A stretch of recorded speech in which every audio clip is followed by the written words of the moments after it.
জন্মাষ্টমীর ভোগে এই একটা খাবার না থাকলে যেন পুজো অসম্পূর্ণ লাগে। আজ মৌসুমীর রান্নাঘরে বানাচ্ছি সেই স্বর্গের মতো সুগন্ধি আর নরম আর মজাদার তালের বড়া। আমি এখানে একটা তাল নিয়েছি, দেখো তালটা তোমাদের দেখাচ্ছি। এবার তালটা আমি উপরে যে খোলাটা ছাড়িয়ে নিলাম। এবার উপরে যে কালো রঙের যে খোলাটা আছে সেটা আস্তে আস্তে ছাড়িয়ে নিতে হবে। এবার তালটাকে আমি মাঝখান থেকে ভেঙে নিচ্ছি। দেখো ভাঙাটা প্রায় আমার হয়ে গেছে, 3টে আটি হয়েছে। এই আটিগুলোতে অল্প অল্প করে জল দিতে হবে আর চটকিয়ে নিতে হবে, নিয়ে এইভাবে ঘষে নিতে হবে। দেখো ঘষাটা প্রায় আমার হয়ে গেছে। এখানে কতটা তালের শাঁস বেরিয়েছে দেখো। এবার এদিকে আমি একটা নারকেল ভেঙে নিচ্ছি, নারকেল থেকে জল বেরিয়ে এসছে। এবার নারকেলটাকে আমি ফাটিয়ে দুভাগ করে নিচ্ছি। নারকেলটা আমার দুভাগ করা হয়ে গেছে। এবার একটা দা দিয়ে আমি নারকেলের যে শাঁসটা আছে সেটা আমি তুলে নিচ্ছি। দেখো ঠিক এইভাবে তুলে নিচ্ছি। তোলা হয়ে গেছে। এবার এই যে তোলা হয়ে গেছে প্রত্যেকটা নারকেল আমার তুলে আমি এই গামলার মধ্যে রেখেছি। এবার একটা মিক্সার জারে নিয়ে তার মধ্যে মিক্সার জারের মধ্যে এটাকে আমি মিক্স করে নেব। নারকেল কোড়ালে ঠিক যেমন হয় তেমন ভাবেই আমি মিক্স করে নিয়েছি। দেখো মিক্সটা দেখেই তোমরা বুঝতে পারবে। এবার দেখো কত সুন্দর হয়েছে। এবার আমি অন্য একটা মিক্সার জার নিলাম। এবার এর মধ্যে দিয়ে দিলাম 1 বাটি চিনি। এবার চিনিটা আমি মিক্স করে নিয়েছি। দেখো কত সুন্দর হয়েছে, পুরো পাউডারের মতো। এবার একটা গামলা নিলাম, গামলার মধ্যে দিয়ে দিলাম তালের শাঁস 1 বাটি। আমি দিয়ে দিলাম আর একটু পরিমাণ তালের শাঁস।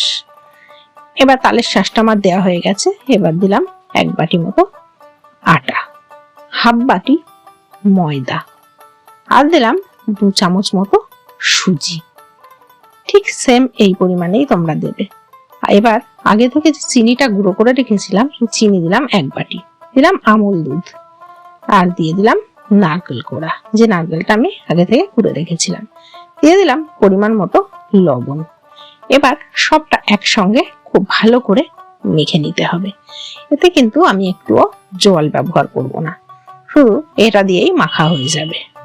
খুব সুন্দর করে মাখতে হবে যেন এতে কোনো দানা না থাকে। এবার আমার একটু মাখাটা নরম হয়েছে, আমি দিয়ে দিলাম আর একটু পরিমাণ আটা, দিয়ে এবার খুব ভালো করে আমি আবার মেখে নিচ্ছি, এইভাবে ফেটিয়ে নিচ্ছি। ফেটানোটা যত ভালো হবে তত বড়াগুলো খেতে ভালো হবে আর বড়াগুলো খুব ভালো ফুলবে। তাহলে এবার একটা ননস্টিক প্যানের ভেতর দিয়ে দিলাম সাদা তেল পরিমাণ মতো।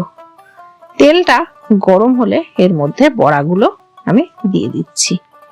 এরকম ঠিক ছোট ছোট করে আমি দিচ্ছি। তোমরা যে যেমন সাইজ পছন্দ করো সে তেমন ভাবেই দিতে পারো। এবার সবগুলো আমার দেওয়া হয়ে গেছে। যেগুলো আগে দিয়েছি সেগুলো দেখো একদম লাল লাল হয়ে গেছে, উল্টো পিঠটা, সেগুলো আমি উল্টে দিচ্ছি। এইভাবে আমি একে একে প্রত্যেকটা বড়া উল্টে দেব। দেখো আস্তে আস্তে উল্টাতে হবে যেন বড়াগুলো ভেঙে না যায়। সবগুলো দেখো আস্তে আস্তে আমি উল্টে দিয়েছি। কত সুন্দর লাল লাল করে ভেজেছি, ভাজা হয়ে গেছে উল্টো পিঠটা দেখো। এবার প্রত্যেকটা বড়া খুব সুন্দর ভাজা হয়ে গেছে। এবার আমি একটা গামলার মধ্যে বড়াগুলোকে তুলে নিচ্ছি। দেখো প্রত্যেকটা বড়া এরকম নেড়ে চেড়ে তুলে নিচ্ছি। যেগুলো হালকা কাঁচা আছে সেগুলো আর একটু নেড়ে নিচ্ছি, নেড়ে তুলে নিচ্ছি। ঠিক এইভাবে নেড়ে নেড়ে তুলে নিতে হবে। বড়াগুলো আমার সব ভাজা হয়ে গেছে। আমি এই যে বড়াগুলো সব ভাজা হয়ে গেছে। এবার আমি একটা ভেঙে তোমাদের দেখাবো কতটা নরম হয়েছে বড়া আর কতটা ভেতরে জালি ভাব হয়েছে। দেখো একদম নরম তুলোর মতো, যাদের দাঁত নেই তারাও খেতে পারবে, এত সুন্দর হয়েছে বড়াগুলো। তাহলে এই ছিল আজকের জন্মাষ্টমী স্পেশাল তালের রেসিপি।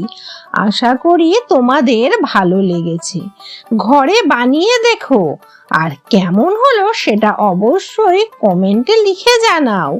আর এমনই উৎসবের স্বাদ পেতে মৌসুমীর রান্নাঘরে সাবস্ক্রাইব করো, লাইক দাও, শেয়ার করো। সবাইকে জন্মাষ্টমীর অনেক শুভেচ্ছা। জয় শ্রীকৃষ্ণ।